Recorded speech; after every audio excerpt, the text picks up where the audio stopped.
Wayanad. Sir good evening sir. Hello, very hello good sir, good ஈவினிங்ப்பா. Evening sir. Yes சரிப்பா, sir. எப்போ ஆரம்பிக்கிறீங்க? Sir எவ்வளோ ஒரு பேர் வந்திருக்காங்க?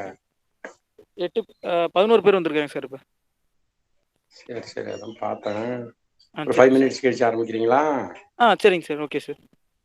சரி, எப்படி வேணாலும் நீ பாட்டுக்கு ஆரம்பிச்சு கண்டினியூ பண்ணலாம். சரிங்க சார். முடியும் பொழுது வேணா பேசுகிறோம். ஏன் இன்னைக்கு சரிங்க நிறைய சார், ஓகே சார். ஸ்டூடெண்ட் இல்லையா? எவ்வளோ கம்மியாக இருக்கு? சர்க்குலேட் பண்ணல? பண்ணியிருக்கோம் சார், எல்லாம் சர்க்குலேட் பண்ணியிருக்கோம் சார்.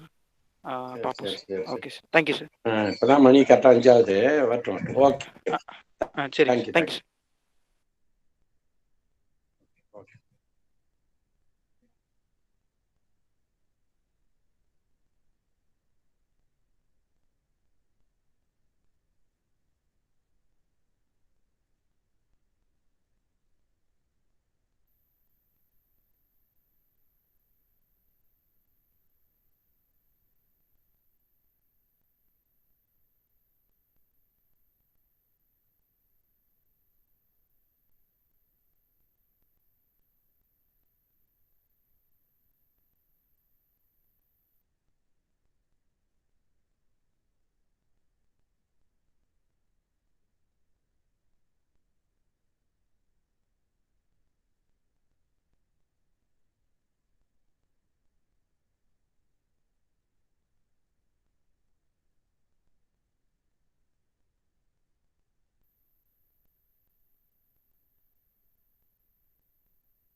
சார்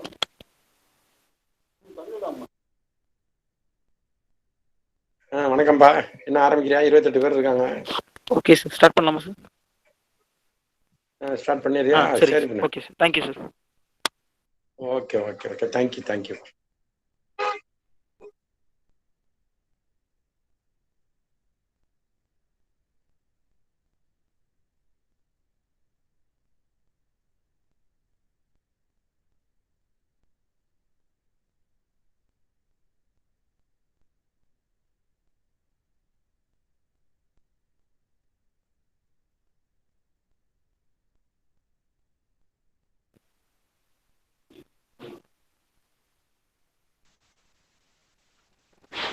அனைவருக்கும் இனிய மாலை வணக்கம்.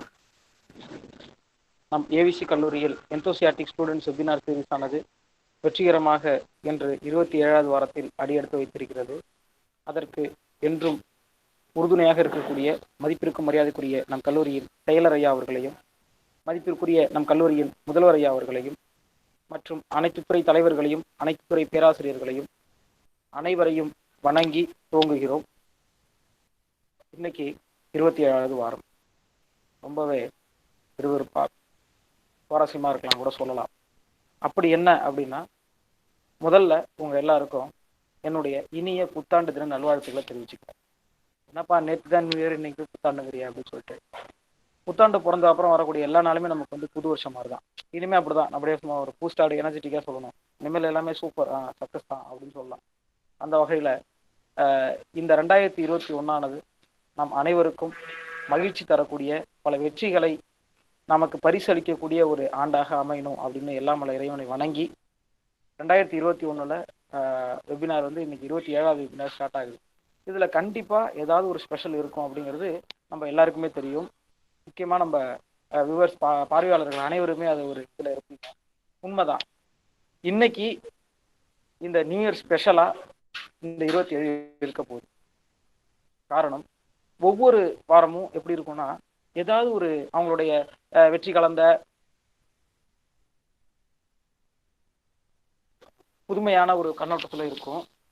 இன்னைக்கு வரக்கூடிய பேச்சாளர் எப்படி இருக்க போறாங்கன்னா, அவங்க வாழ்க்கையில அவங்க செஞ்ச அந்த எடுத்த முயற்சிகளை உங்க முன்னாடி நீங்க பகிர்ந்துக்க போறாங்க. அதுதான் இன்னைக்கு ஸ்பெஷல். அப்படி என்னவா இருக்கும் அப்படின்னா, விவசாயம். நமக்கு உணவளிக்கக்கூடிய தெய்வத்திற்கு இணையான விவசாயியுடைய ஒரு மாபெரும் பங்காக இன்னைக்கு பேச போறோம். சரி, விவசாயம் சார்ந்த பேச்சு தான் நம்ம வெபினார்ல நிறைய வந்திருக்கு அப்படின்னு நம்ம எல்லாருக்குமே தெரியும். ஒவ்வொருத்தவங்களும் ஒவ்வொரு பங்களிப்பும் சிறப்பாக கொடுத்துருக்காங்க. ஆனா இன்னைக்கு இருக்கக்கூடிய இந்த விவசாயம் சார்ந்த அந்த தலைப்பான பேச்சானது இன்னைக்கு முழுமையா இருக்கு. ரொம்ப மாறுபட்ட கருத்தோட சிறப்பா இருக்க போது தான் சொல்லணும்.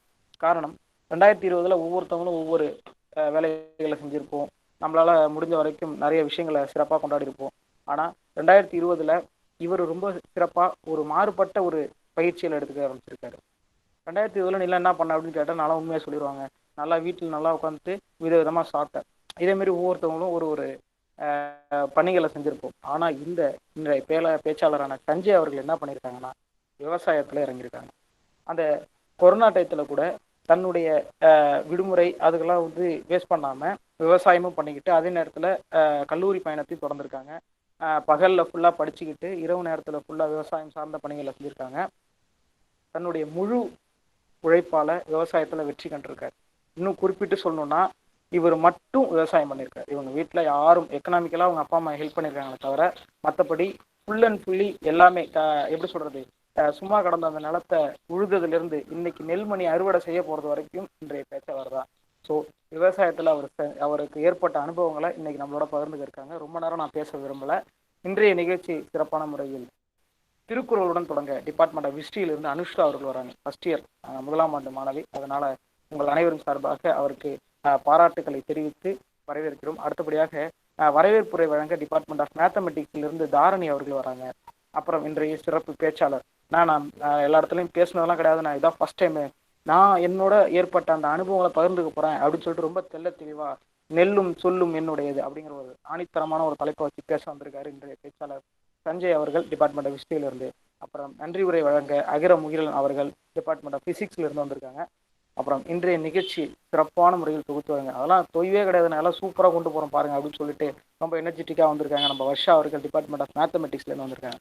சரி, இன்றைய நிகழ்ச்சியில ஸ்டார்டிங்ல உங்க எல்லாத்தையும் ஒரு சின்ன விடுகதையை கேட்டு நிறைவு செஞ்சு இடம் சாடுறேன். என்னன்னா, விரலே இல்லாத ஒரு கை இருக்கு, அது என்ன கை? தயவு செஞ்சு யாரும் யோசிக்கலாம் வேணாம், என்னவா இருக்கும் அப்படின்னு சொல்லிட்டு ரொம்ப சர்ச்லாம் பண்ண வேணாம். இந்த வெபினாரை ஃபுல்லா நீங்க பாருங்க, அதுக்கான விடை இன்றைய பேச்சாளரே உங்களுக்கு சொல்லுவாங்க. இதை உன்னிப்பு எல்லாம் கவனிச்சீங்கன்னா கண்டிப்பா அதுக்கான விடை தெரிஞ்சிடும். விரலே கிடையாது, ஆனா கை இருக்கு, அது என்ன கையா இருக்கும்? அந்த ஒருத்தர் போட ஆரம்பிச்சிட்டாரு, மனுஷனுக்கு தேவை நம்பிக்கை, எனக்கு தேவை தும்பிக்கை அப்படின்னு சொல்லிட்டு. உண்மைதான், மனிதனுக்கு தேவை நம்பிக்கை, ஆனா அதுக்கான விடை இது கிடையாது. விரல்களே இல்லாத கை என்ன கை அப்படின்னு நான் உங்கள்கிட்ட கேட்டிருக்கேன். அந்த கேள்விக்கான விடைய வெபினார் இறுதியில நீங்களும் சொல்லுங்க, நானும் சொல்றேன், அப்படியே சந்தோஷமா முடிச்சிடலாம். ஓகே, இன்றைய நிகழ்ச்சியை சிறப்பான முறையில் தொகுத்து வழங்க வர்ஷா அவர்களை அழைக்கிறேன். நான் கேட்ட கேள்விக்கான விட இன்னைக்கு பேச போற பேச்சாளர்கிட்ட தான் இருக்கு. ஸோ அதனால அவர் பேசுறதுனால தெளிவா கேளுங்க. வாங்க வர்ஷா. அனைவருக்கும் வணக்கம். அறிமுக அறிமுக உரை வழங்கிய சகோதரர் ஐயனார் அவர்களுக்கு நன்றி. அடுத்தபடியாக சென்னாபோதரின் வாயுரை வாழ்த்தினை வாசிக்க வருகிறார் டிபார்ட்மெண்ட் ஆஃப் ஹிஸ்டரியிலிருந்து சகோதரி அனுஷ்கா அவர்கள். அவரது வாய்மொழியினை கேட்க U204560 அனுஷ்கா என்ற ஐடியினை பின் செய்யவும்.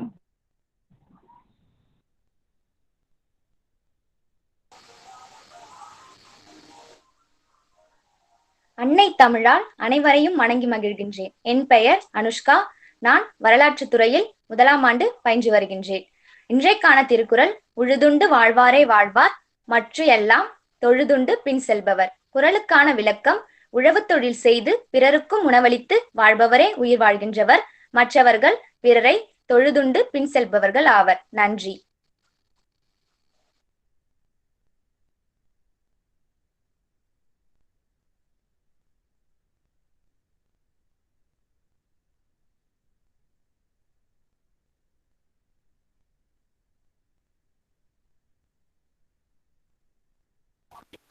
நல்லதொரு திருக்குறள் வழங்கிய அனுஷ்கா அவர்களுக்கு நன்றி. அடுத்தபடியாக நம் அனைவரையும் அன்புடன் வரவேற்க அறம் பொருள் இன்பம் என மனித வாழ்வின் அங்கங்களை விளக்கி மனித வாழ்வையே தங்கமாய் ஜொலிக்க வைக்கும் ஈரடி மந்திரமாம் திருக்குறளை எடுத்துரைத்த சகோதரிக்கு நன்றிகள் பல. அடுத்ததாக இந்த நிகழ்ச்சியினை அழகான முறையில் சிறப்பித்துக் கொண்டிருக்கும் உங்கள்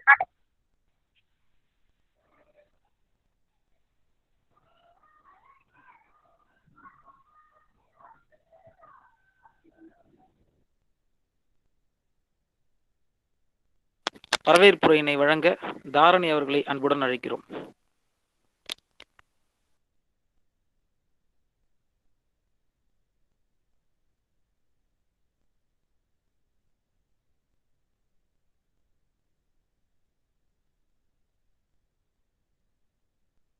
கொண்டிருக்கும் மதிப்பிற்குரிய நம் கல்லூரியின் செயலரையா அவர்களையும், மதிப்பிற்குரிய நம் கல்லூரியின் முதல்வரையா அவர்களையும், கல்லூரியின் நிர்வாகத்தினர்களையும், IQAC பொறுப்பாசிரியர்களையும், அனைத்து துறை தலைவர்களையும், அனைத்து துறை பேராசிரியர்களையும், அனைத்து துறை மாணவர்களையும், ஆசிரியரல்லா பணியாளர்களையும், இணையதள பதிவுகளை மேற்கொள்ளும் கற்புலன்துறை பேராசிரியர் சுந்தர் சார் அவர்களையும், இயற்பியல் துறை பேராசிரியர் திருமுருகன் சார் அவர்களையும், பாலமுருகன் சார் அவர்களையும், அறிமுக உரை வழங்கிய விலங்கியல் துறை சகோதரர் ஐயனார் அவர்களையும், திருக்குறள் வாசித்த டிபார்ட்மெண்ட் ஆஃப் ஹிஸ்டரியிலிருந்து அனுஷ்கா அவர்களையும், இன்றைய சிறப்பு பேச்சாளரான டிபார்ட்மெண்ட் ஆஃப் ஹிஸ்டரியிலிருந்து சஞ்சய் அவர்களையும், நன்றியுரை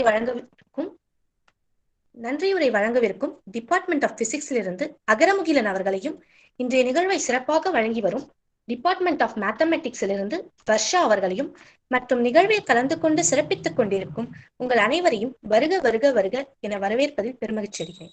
நன்றி. அடுத்தபடியாக இன்றைய சிறப்பு பேச்சாளரான சகோதரர் சஞ்சய் அவர்களை அழைக்கிறேன். மறக்காமல் சஞ்சய் குமார் 15 என்ற ஐடியினை பின் செய்து கொள்ளவும்.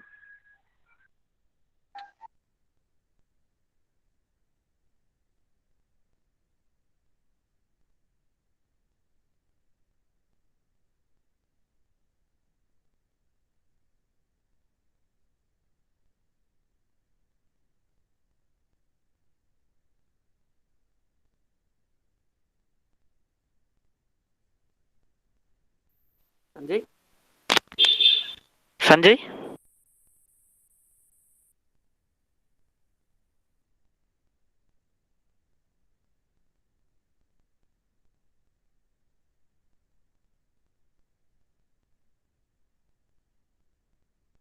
சஞ்சய்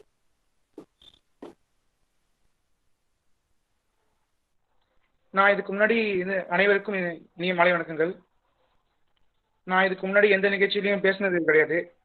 ஆனால் பேசணும் ரொம்ப ஆசையாக இருக்கும். அப்போ தான் இந்த வெபினாரில் எனக்கு பேச ஒரு வாய்ப்பு கிடைச்சிது. வெபினாரில் என்னதான் பேசலாம், எந்த தலைப்பில் பேசலாம் யோசிச்சுட்டு இருக்கும்போது போன 2020 வருஷத்தில் நம்ம பண்ண விவசாயத்தை பற்றியே பேசலாம் அப்படின்னு ஒரு எண்ணம் வந்துச்சு. சரி, அதே பேச முடிவு பண்ணிடலான்னு சொல்லிட்டு உங்கள்ட்ட நான் விவசாயத்தில் கற்றுக்கிட்டதெல்லாம் உங்கள்கிட்ட பகிர்ந்துட்டு வந்திருக்கேன். என்னோட பேர் சஞ்சய், இளம் வரலாறு, 2ஆம் ஆண்டு ஏவிசி கல்லூரி. இப்படிதான் நான் என்னை பற்றி எங்கே பார்த்தாலுமே என்னை பற்றி நான் அறிமுகப்படுத்திப்பேன் என்னை பற்றி கேட்டா. ஆனால் இந்த 2020 வருஷம் கொரோனா லீவு, லாக்டவுன், இதெல்லாம் நான் மாணவனுங்கிற ஒரு தகுதியோட இன்னொரு மேலே ஒரு படி மேலே ஒரு அடையாளத்தை எனக்கு கொடுத்துட்டு போனது. அதுதான் இளம் விவசாயி அப்படின்னு ஒரு அடையாளத்தை கொடுத்துட்டு போனதுங்க. கடந்த 9 மாதம் ஆனது இன்னும் ஒரு விவசாயம் மாற்றிருக்கு. அந்த 9 மாதத்துல நான் விவசாய சம்மந்தமாக கற்றுக்கிட்ட பாடம், அது பாடத்துலேருந்து வந்த அனுபவங்கள், அந்த அனுபவத்தில் கிடைச்ச சில உறவுகள், நான் கடந்து வந்த பாதை, இதெல்லாம் பற்றி தான் இப்போ பேச போகிறோம். நான் இந்த 9 மாதத்தில் எனக்கு வந்த அனுபவங்களை உங்களுக்கு இந்த 1 மணி நேரத்தில் சொல்லிடுவேன்னு ரொம்ப மகிழ்ச்சியாக இருக்கேன். வாங்க போகலாம். Slide show first.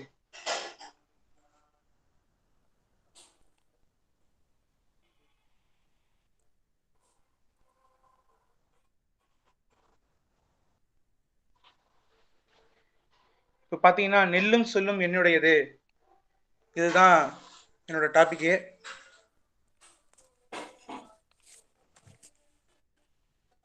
சின்ன வயசுல இருந்து எனக்கு விவசாயம் ரொம்ப பிடிக்கும். விவசாயம் கற்றுக்கணும், விவசாயத்தில் பெரிய சாதிக்கணும் அப்படின்னு ரொம்ப ஆசையாக இருந்துச்சு. அதுக்கெல்லாம் சரியான வாய்ப்பு அமையாமல் இருந்த நேரத்தில் 2020 கொரோனா லாக்டவுனில் வீட்லேயே இருக்க மாதிரி ஒரு சூழ்நிலை அமைஞ்சு போச்சு. சரி, இதை தான் நம்ம தொடக்க பிள்ளையாக வச்சு நம்ம விவசாயம் கற்றுக்கலாம் அப்படின்னு சொல்லிட்டு நான் பக்கத்து வீட்டில் எங்கள் தாத்தா இருந்தாங்க, 80 வயசாக தான் இருந்தாங்க. தாத்தா கிட்ட கேட்டேன், தாத்தா இது மாதிரி விவசாயம் கற்றுக்கணும் ரொம்ப ஆசையாக இருக்குது, எனக்கு வேறு எந்த வேலையுமே தெரியாது, விவசாயம் மட்டும்தான், அதனால் எனக்கு விவசாயம் கற்றுத்தாங்க அப்படின்னு சொல்லி தாத்தா கேட்டேன். தாத்தா உடனே சொன்னாங்க, சும்மா தான் உனக்கு சொல்லி தர முடியாது தம்பி, ஏதாவது உனக்கு டெஸ்ட் வச்சு இல்லை என்ட்ரன்ஸ் மாதிரி ஏதாவது வச்சு உனக்கு நான் சொல்லித்தரேன் விவசாயம், நீ அதில் பாஸ் பண்ணிட்டா உனக்கு விவசாயம் சொல்லித்தரேன் அப்படின்னு சொல்லிட்டாங்க. என்னது பெரிய டெஸ்ட் வச்சு போறீங்க, நான் தான் 11th 12th 10th 3 public exam எழுதியிருக்கேன், இதோட பெரிய எக்ஸாம் வைக்க போறீங்களா அப்படின்னு சொல்லி தாத்தா கிண்டல் அடிச்சுட்டு நான் போயிட்டேன். திரும்பி மறுநாள் தாத்தா என்னை வீட்டுக்கு என்னை அழைச்சிட்டு வயலுக்கு போனாரு. வயலுக்கு அழைச்சிட்டு போனவர் தம்பி தான் வரப்பு, இது 2 பக்கமும் பில்லு முளைச்சிருக்குல்ல, இதை அறுக்கணும் அப்படின்னு சொல்லி அறுத்து காமிச்சாரு. நானும் அதை தாங்காம குடும்பத்தை தருவாள் நான் அறுத்துக்கிறேன்னு சொல்லி பில்லை அறுத்தேன். பில்லை அறுத்தது ஒரு குறிப்பிட்ட நேரத்துக்கு அப்புறம், தம்பி போதும் தம்பி, பில்லை அறுத்தது போதும், ஏஞ்சிவான்னு சொல்லி பிள்ளை எடுத்து அடுக்க சொன்னாரு. அடுக்கி கட்டினாரு. கட்டினதுக்கு அப்புறம் என் தலையை தூக்கி வச்சிட்டாரு. தலையை தூக்கி வச்சதுக்கு அப்புறம், தாத்தா ஏன் தலையை தூக்கிக்கிறீங்க, பொறுப்பான்னு சொன்னாரு. அதுக்கப்புறம் நான் இந்த வரப்பு, இந்த பக்கம் சேரா இருக்கு, இந்த பக்கம் தனியா இருக்கு, நடுவில் வரப்பு இருக்கு, இந்த வரப்புல இருந்து ரோட்டுக்கு போய் அந்த பில்கட்டை தூக்கி போட்டுறணும் அப்படின்னு சொல்லி சொன்னாரு. தாத்தா எல்லாம் என்ன தாத்தா சும்மா ஈஸியான மேட்டர் தாத்தா அப்படின்னு சொல்லி நான் 2 அடி கூட முழுசா எடுத்து வைக்கல, கீழே விழுந்துட்டேன். திரும்பி ஏஞ்சி தலையை தூக்கணும்னா, தம்பி ஒரு நாளைக்கு ஒரு அட்டம் தான் அப்படின்னு சொல்லிட்டு தாத்தா கோவமா சொல்லிட்டு போயிட்டாங்க. திரும்பி மறுநாளும் அது மாதிரி நடந்துச்சு. மறுநாளும் அது மாதிரி கீழே விழுந்தேன். 3வது நாள் நான் போய் கரெக்டா செஞ்சுட்டேன். எப்படின்னா, நானே பிள்ளை இருந்தேன், நானே இதை கட்டினேன், நானே தலையில தூக்கி வச்சுட்டு வரப்புல நடந்து ரோட்ல போய் வச்சுட்டேன். இதுக்கெல்லாம் முன்னாடி எனக்கு மத்தியானமும் அழைச்சிட்டு போனதால சாயங்காலம் திரும்பி அந்த வரப்புல நடக்க ஆரம்பிச்சேன். நடந்து பழகினேன். பழகதான் எல்லாமே தெரிய வருங்கிறதுனால பழகிட்டேன். திருப்பி தாத்தாட்ட செஞ்சு கட்டினதுக்கு அப்புறம், தாத்தா நான் பாஸ் பண்ணிட்டேனா அப்படின்னு கேட்டேன். பாஸ் பண்ணிட்டேன் தம்பி அப்படின்னு சிரிச்சுக்கிட்டே போனாங்க. தாத்தாவை திருப்பி கூப்பிட்டு, ஏன் தாத்தா இது மாதிரி செஞ்சீங்க, நான் உங்களுக்கு என்ன பாவம் பண்ணேன், என்னை கீழே விட வச்சிங்களே அப்படின்னு கேட்டேன். இல்லை தம்பி, ஒரு விவசாயி தன்னோட சேத்துல எப்படி ஸ்ட்ராங்கா நிற்கிறானோ அது மாதிரி தான் அவனோட நாற்று ஸ்ட்ராங்கா நிற்கும். அதுக்காக தான் உனக்கு இந்த டெஸ்ட் நீ பாஸ் பண்ணிட்ட, இதுக்கப்புறம் நான் சொல்லித்தரணும்னு வேண்டியது இல்லை, இந்த மண்ணே உனக்கு சொல்லி தரும் அப்படின்னு சொல்லிட்டு சிரிச்சுட்டே போனாங்க. அதுக்கப்புறம் எனக்கு கற்றுக் கொடுத்ததெல்லாம் தான் இப்போ நான் உங்கள்கிட்ட சொல்ல போறேன். முதல்ல வந்து நம்ம சேர் அடித்தல், உழுவுதல், இதுக்கெல்லாம் முன்னாடி வந்து நெல்லை சூஸ் பண்ணணுங்க. நெல்லை சூஸ் பண்ணணும்னா எப்படி நெல்லை சூஸ் பண்ணணும்னா நம்மளோட நிலத்தோட தன்மையை பொறுத்து நம்ம நெல்லை சூஸ் பண்ணணும். எப்படின்னா நம்ம நிலம் வந்து பள்ளமா இருக்கா இல்லை மேடா இருக்கா அப்படின்னு நம்ம பார்த்துட்டு நெல்லை சூஸ் பண்ணணும். பள்ளமா இருந்ததுன்னா பெரிய ரகம் அப்படின்னா TK9 1009 இதுமாரி ரகமான நெல்லை வந்து இது பயன்படுத்த ஆரம்பிக்கணும். மேட்டு பங்கா இருந்தால் பரவாயில்ல, இதையும் பயன்படுத்தலாம். இல்லைன்னா சின்ன ரகமாக பொன்னி 5008 இதுமாரி சொல்லுவாங்கள்ல, இதேமாரி ரகத்தை கூட நம்ம பயன்படுத்தலாம். அதுமாரி நம்ம நிலத்தோட தன்மையை புரிஞ்சு அதை தோற்றத்தை புரிஞ்சுக்கிட்டு நம்ம விவசாயம் பண்ண ஆரம்பிச்சோம்னாவே நம்மளுக்கு வெற்றி. ஏன்னா முதல் கோணல் முற்றிலும் கோணலாக மாறிடும். இதுல கொஞ்சம் சிரமம்னா சின்ன நெல்லை போட்டு பள்ளக்கொண்டுல சின்ன நெல்லை போட்டு வெள்ளம் வந்து தாங்காம அழிஞ்சு போச்சுன்னா திரும்பி நட வேண்டியதா இருக்கும். ஆனா பெரிய நெல்லை போட்டு வெள்ளம் வந்து முழுகினாலும் அது பிரச்சனையே கிடையாது, வெள்ளத்தை தாங்கி திரும்பி விளைஞ்சு வந்துடும். முதல்ல உழவடிக்கிறது. உழவடிக்கிறதுல வந்து 2 வகை இருக்கு. ஒன்று வந்து மாடு கட்டி ஏறு பூட்டி உழவடிக்கணும், இல்லைன்னா டிராக்டர் வச்சு இது மாதிரி உழவடிக்கணும். இந்த டிஸ்பிளே காட்டி பாருங்க, இது மாதிரி உழவடிக்கணும். இது மாதிரி உழவடிக்கும் போது சுத்திரும் உழவு அடிச்சிருவாங்க. உழவடிச்சதுக்கு அப்புறம் இது மாதிரி ஆயிடும். இது மாதிரி ஆனதுக்கு அப்புறம் ஒரு 10 நாள் 15 நாள் இதை செட் ஆனதுக்கு அப்புறம் சேர் நல்லா ரெடி ஆயிடும். சேர் ரெடி ஆனதுக்கு அப்புறம் இந்த மேலே இது மாதிரி சத்தத்தை தெரியுதுங்களே, இந்த சத்தையெல்லாம் ரிமூவ் பண்றதுக்கு ஆள் வச்சு அந்த சத்தையெல்லாம் பிடுங்கி திரும்பி மேலே போடணும். ஏன்னா அந்த தண்ணியில வந்து நட்டதுக்கு அப்புறம் இந்த தண்ணியில வந்து இது வடிஞ்சதுக்கு அப்புறம் மேலே போய் வடியும். அந்த மேலே போய் படிஞ்சிடும். அந்த நாற்று மேலே படிஞ்சிட்டுன்னா அப்புறம் அந்த நாற்று அந்த இடத்துல அழிஞ்சு போயிடும். நம்மளுக்கு முறையான மகசூல் கிடைக்காது, லாபமும் பார்க்க முடியாது. அதனால இதை ஃபர்ஸ்ட் நம்ம கிளீன் பண்ணிட்டோம்னா மற்றபடி நம்ம ஈஸியாக நம்ம செஞ்சிடலாம். ஏன் அது மாதிரி உழவடிக்கணும் அப்படின்னு கேட்டா, ஏற்கனவே சாகுபடி பண்ணியிருப்பாங்க, அந்த இடத்துல வந்து தண்ணி பாசனா மட்டும் போதும் சேராயிடும், நம்ம நட்டுடலாம் அப்படின்னு நினைச்சிட்டு இருப்பாங்க நிறைய பேர். ஆனா அது மாதிரிலாம் கிடையாது. நல்லா சேர் காய்ச்சதுக்கு அப்புறம் இருக்குனதுக்கு அப்புறம் கல் மாதிரி ஆயிடும் அந்த ஸ்ட்ராங்கா. அதுக்கப்புறம் அதை உடச்சி போட்டு அந்த மண்ணை வந்து நம்ம இலக வச்சு இப்போ நெய் வந்து மணலா இருக்கு அப்படின்னு சொல்றாங்கல்ல, அது மாதிரி மண்ணு வந்து நெய் மாதிரி இருக்கணும். இப்படி எடுத்தா அந்த மண்ணு அந்த சேர் கரைஞ்சி ஊற்றணும். அது மாதிரி பதமா இருக்கிற வரைக்கும் நம்ம அதை கொண்டு வரணும். பதத்துக்கு கொண்டு வந்ததுக்கு அப்புறம் சட்டக்கலப்பு போடுறது அப்படின்னு சொல்லுவாங்க. சட்டக்கலப்பு போடுறதுன்னா இதோ பாருங்க, இதுதான் சட்டக்கலப்பு போடுறது. ஒரு நீட்டு மரத்துண்டை எடுத்து அது 2 பக்கமும் கயிறை வச்சு மேலே கொஞ்சம் சேர்த்து கொஞ்சம் வயிற்று அள்ளி வச்சு சேர் உழுதுக்கு அப்புறம் அந்த நிலத்துல இழுத்துட்டு போகணும். ஏன் இது மாதிரி இழுத்துட்டு போகணும்னா நம்ம கையே வந்து நேரா இல்லை, கை விரல வந்து ஒரு விரல் கூட்டமா இருக்கு, ஒரு விரல் பெருசா இருக்கு. அது மாதிரி தான் ஒரு இடம் பள்ளமா இருக்கும், ஒரு இடம் மேடா இருக்கும், ஒரு இடம் கரம்பா இருக்கும். அது மாதிரி இருக்கிற நேரத்துல இதே மாதிரி பலவை வச்சு இழுத்தா பள்ளமா இருக்கிற இடத்துல வந்து சேரு வந்து போயிடும், மேடா இருக்கிற இடத்துல சமமா மாறிடும். இது மாதிரி இழுத்ததுக்கு அப்புறம் நாற்றாங்கல் ஒதுக்குறது அப்படின்னு சொல்லுவாங்க. நாற்றாங்கல் ஒதுக்குறதுன்னா இப்போ விவசாயம் பண்ற 2 வகை இருக்கு. ஃபர்ஸ்ட் விறப்பு விவசாயம், நடவு விவசாயம்னு சொல்லுவாங்க. விறப்பு விவசாயம்னா நம்ம கஷ்டப்பட தேவையில்ல, உழவு அடிச்சுட்டு இது மாதிரி சட்டக்கலப்பு போட்டு எடுத்துட்டு விறப்பு ஓட்டிட்டா அது பட்டிலே வளர்ந்துடும். ஆனா இதுக்கு நடுறதுன்னா இது மாதிரி சட்டக்கலப்பை எடுத்துட்டு தனியாக நாற்றாங்கலை ஒதுக்கி நம்ம விறப்பு விடணும். விறப்பு விடுறதுலயும் 2 வகை இருக்கு விதத்தல்ல. முதல்ல விதை நெல்லை எடுத்துட்டு வந்து ஊற போட்டு அது ஊறினதுக்கு அப்புறம் நல்லா இறுக்கமான துணியால இல்லை சாக்கால கட்டி அதுக்கப்புறம் வைக்கல்ல நல்லா அடைச்சி கல்லை வச்சு வயிற்று வச்சு இது பண்ணணும். ஏன்னா அந்த வைக்கல்ல சுத்துறதுனால அந்த வயிற்றுலையும் அந்த வைக்கலோட ஹீட்லையும் நல்லா முளைச்சி வந்துடும். மறுநாள் காலில் அதை போயிட்டு தண்ணி தெளிச்சு விட்டோம்னா வெள்ளையா அந்த முளைச்சி இந்த சாக்கு வெளியே முளைச்சி வரும். அது மாதிரி முளைச்சி வந்ததுக்கு அப்புறம் நம்ம சூரியன் வெளில அடைஞ்சதுக்கு அப்புறம் நம்ம விறப்பிட வேண்டியதான்.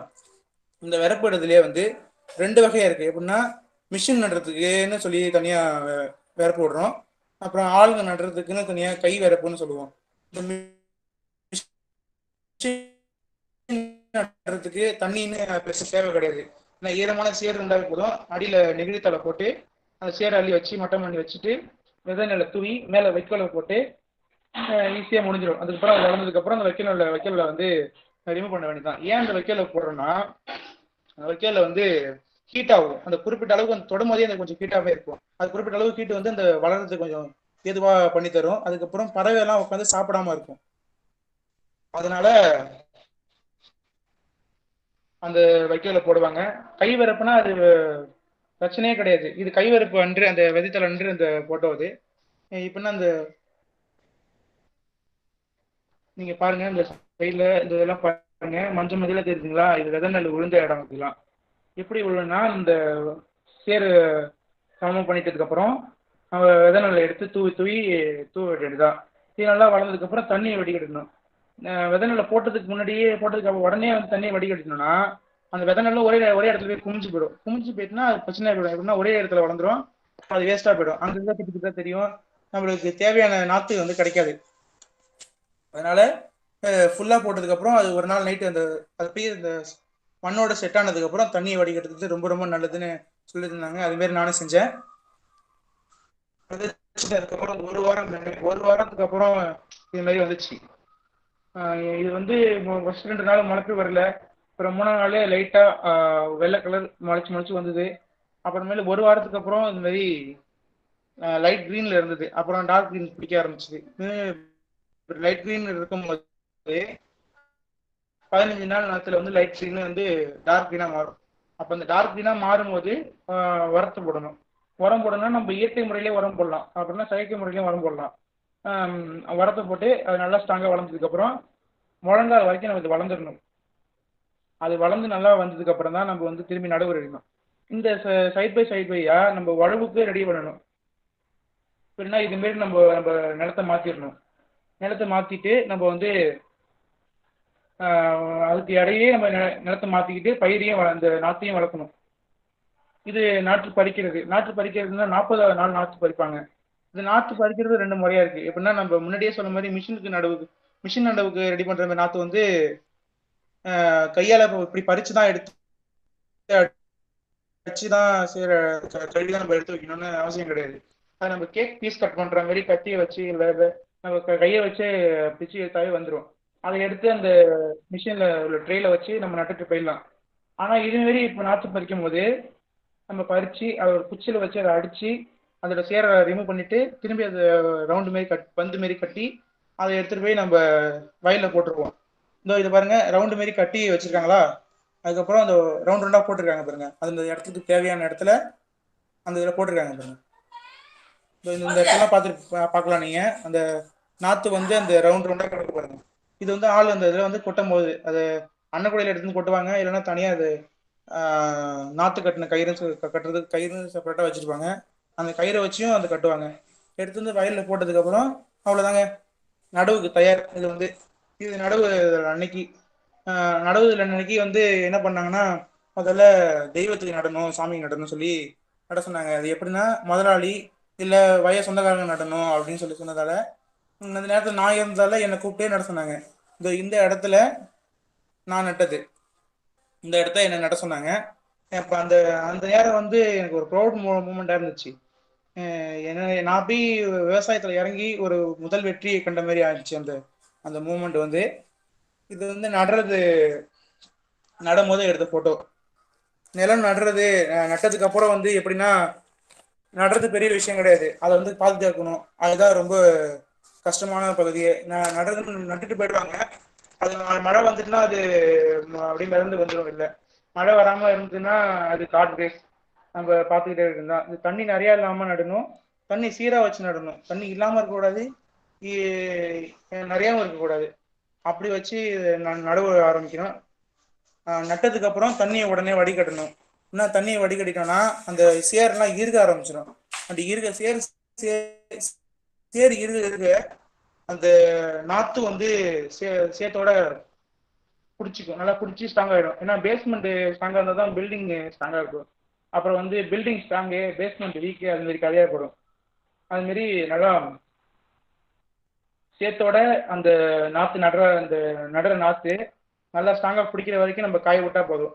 ஒரு 10-15 நாளைக்கு அப்புறம் அந்த இது தெரிஞ்சு பாருங்களா, பாருங்க இதுல வந்து இந்த பச்சை பிடிக்குதுன்னு சொல்லிட்டு பாருங்க, கரும்பச்சையா மாறுது பாருங்க. அப்ப சொன்னோன்னே வெளிர் பச்சை வந்து கரும்பச்சையா மாறும் அப்படின்னு சொல்ற வந்து கரும்பச்சையா மாறுது பாருங்க.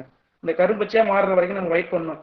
தண்ணி கிடக்குதா, லேசாக தண்ணி கிடக்கு, அந்த மாதிரி தண்ணி கிடந்ததுக்கு அப்புறம் 15 நாள் 20 நாள் கழிச்சு தண்ணி நம்ம சீராக தண்ணி விட வேண்டியதான். அதுக்கப்புறம் மருந்து போடணும் இல்லையா, உரம் போட இல்லையா, அதனால தண்ணி இருந்துகிட்டே இருக்கணும். இது அடுத்த ப்ராசஸ் வந்து மருந்து போடுறது, அதாவது உரம் போடுறது. உரம் வந்து 2 வகையான உரம் இருக்கு. அதாவதுன்னா இயற்கை உரம், செயற்கை உரம் சொல்லுவாங்க. இயற்கை உரம்னா மாட்டுச்சாணம், வீட்டுல எருவு, அதுக்கப்புறம் குப்பைகள், மரத்தோட தழைகள் இலைகள் அதெல்லாம் போடுவாங்க. ஆனா இது செயற்கை முறையில வந்து வேற மாதிரி டிஏபி, யூரியா, பொட்டாசியம், சிப்சம், இது மாதிரி தனித்தனியா இதெல்லாம் இருக்கும், உரங்கள்லாம் இருக்கும். அதை வந்து தனியாக நம்ம செயற்கை உரத்தை போட்டாலும் சரி, இயற்கை உரத்தை போட்டாலும் சரி, அளவோட போட்டால் பயிர் நல்லா வளரும். இப்போ இந்த காலகட்டத்தில் நம்ம போட வேண்டிய உரம்னா எப்படின்னா அடி உரம் மட்டும்தான் போடணும்.